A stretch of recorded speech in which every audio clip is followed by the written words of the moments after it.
Welcome back, viewers. Zaid is telling us about the introduction of drugs to the European society as well as the Chinese civilization. Please continue. یہ ایک تاریخ کا ایک بڑا ہی خوفناک لیکن کبھی بیان نہیں کیا گیا پہلو کہ کس طرح ایسٹ انڈیا کمپنی نے ایک طرف تو چائنا کو ڈرگس وار پہ ڈالا جی. دوسری طرف یہ ڈرگس لے کر آئے اور انہوں نے ویسٹرن سویلائزیشن کو بھی اپنی سوسائٹی میں بھی ڈرگس. دیکھیے میں نے عرض کیا آپ کو کہ یہ زائنسٹ تھے جی. بنیادی طور پر ان کے کارٹیل جوئش تھے. بنیادی طور پر ان لوگوں کو ویسٹرن اور کرسچن سوسائٹی سے کوئی ہمدردی نہیں تھی جی. یہ وہ پیریڈ تھا ویسٹ میں کہ جب انڈسٹریل ریولوشن عروج پہ تھا. انڈسٹریل ورکرز ان کو چاہیے تھے کام کرنے کے لیے اور اس زمانے کے لحاظ سے لائف کی پیس بہت بڑھ گئی تھی. لوگ فیکٹریوں میں کام کر رہے تھے, کئی شفٹوں میں کام ہو رہا تھا, انڈسٹری پروڈیوس ہو رہی تھی, پوری دنیا میں ان کی امپائر پھیلی ہوئی تھی. اور اس کیفیت میں جس طرح آج کل ہمارے دور میں جب لوگ کام کر کے تھک جاتے ہیں تو رات سونے سے پہلے کوئی ویلیم لے لیتا ہے, کوئی سگریٹ لگا لیتا ہے, کوئی لیگزاپٹن لے لیتا ہے. اس زمانے میں انہوں نے ان ڈرگس کو انٹروڈیوس کیا ویسٹرن سوسائٹیز میں کہ سکون کے لیے آپ ان دوائیوں کو لیں. یعنی اوپیم انٹروڈیوس کرائی ان کی فارماسیوٹیکل کمپنیز نے, پھر اس پر ریسرچ کرنا شروع کی جی. اور جو کریک میڈیسن جو آج کل کی ڈرگس ہیں جی. یعنی جو ہیروئن ہے, آپ حیران ہوں گے یہ سن کر کہ اوپیم سے ہیروئن فارماسیوٹیکل کمپنیز نے بنائی ہے. جرمن بائر جو ہے اس نے ہیروئن ڈیولپ کی ایسیٹک اینہائیڈرائڈ کے ساتھ اس کو مکس کر کے اوپیم کو کہ وہ ہیروئن بنے. اسی طرح کوکین جو ہے وہ بھی ڈیولپ کی ان کی فارماسیوٹیکل کمپنیز نے جی. اور اس زمانے میں چونکہ ڈرگ لاس تھے کوئی نہیں, اس زمانے میں نئی نئی چیزیں یورپ میں انٹروڈیوس ہوئی تھی, تو قریباً 60 سال تک ڈاکٹرز اور میڈیسن اور فارماسیوٹیکل کمپنیز باقاعدہ بڑے بڑے اشتہار دیا کرتی تھیں امریکن اور یورپین اخباروں میں, جن میں کوکین, مورفین, اوپیم, ہیروئن یعنی ایسی ایسی خطرناک ڈرگس جن کا آج تصور کوئی انسان نہیں کر سکتا ہے, وہ یورپ اور امریکہ کے بازاروں میں کھلی بکا کرتی تھی. تو زید صاحب کیا اس وقت میں ان کلاس سے ڈرگس کی نیگیٹو افیکٹ سے وہ واقف نہیں؟ بالکل صحیح. اس زمانے میں کسی کو پتہ ہی نہیں تھا کہ ان کے لانگ ٹرم نیگیٹو افیکٹس کیا ہوں گے جی. اور ان ڈرگس کو انٹروڈیوس کیا جا رہا تھا اس وقت اس سوسائٹی. دیکھیے کسی بھی نئی چیز ابھی سوسائٹی میں انٹروڈیوس کی جاتی ہے تو اس کا ریئیکشن, اس کے سائڈ افیکٹ, اس کے سوشل فیبرک پہ اس کے اثرات ہوتے ہوتے 20-30-40 سال لگ جاتے ہیں جی. تو یورپین سوسائٹی نے بھی, امریکن سوسائٹی نے بھی اس کو اڈاپٹ کرنا شروع کیا. 1920s تک حال یہ تھا کہ لاکھوں ڈرگ ایڈکٹس امریکہ میں بن چکے تھے اچھا. اور ان کو سپلائی کرنے والے جو سنڈیکیٹس تھے, جو کرائم, جو کہ مافیاز تھے, وہ پرائمریلی اگر آپ گوگل پہ بھی جا کے سرچ کریں تو وہ جوئش سنڈیکیٹ کہلایا کرتے تھے. یعنی سارے یہودی گروپ تھے. وہ رشین مافیا بھی جوئش تھا, نیو یارک مافیا بھی جوئش تھا. East India company was primarily the suppliers.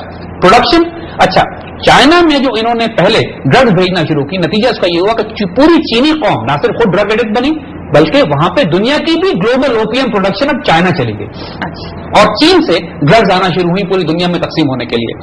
انہوں نے جب امریکہ میں اور یورپ میں 1920s کے آس پاس پابندی لگائی ڈرگس پہ, جب ان کے سول سوسائٹی نے, ان کے مذہبی حلقوں نے, ان کے لوگوں کو جب معلوم ہوا کہ یہ اتنے برے اثرات ہیں تو بڑی شور شرابہ ہوا, بڑی لوگوں نے آوازیں اٹھائیں کہ ڈرگس کو بین کیا جائے. ڈرگس کو جب اتنی بڑی سپلائی اویلیبل ہو اور مارکیٹ اتنی بڑی لاکھوں کی موجود ہو تو جب آپ کسی چیز کو راتوں رات بین کرتے ہیں تو وہ ختم نہیں ہوتی, وہ انڈر گراؤنڈ چلی جاتی ہے. یہ وہ پیریڈ تھا کہ جب ڈرگ کے انڈر گراؤنڈ کرائم سنڈیکیٹ بننا شروع ہوئے, یعنی جن کو مافیاز ہم کہتے ہیں, ڈرگ کارٹیل یا ڈرگ مافیاز جو ہیں, ان کا آغاز اس طرح ہوا کہ جب لیگلائز ڈرگس کو آپ نے اوور نائٹ انلیگل کر دیا, ڈیمانڈ تو تھی, لوگ تو ڈرگ ایڈکٹ ہو چکے تھے, سارا کا سارا کاروبار انڈر گراؤنڈ چلا گیا.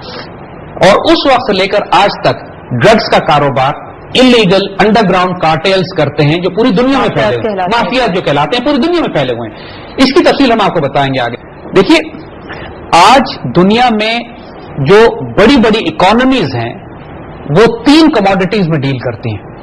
یعنی دنیا میں جو اربوں ڈالر کا کام ہوتا ہے وہ کن 3 بڑی کموڈیٹیز میں ہوتا ہے.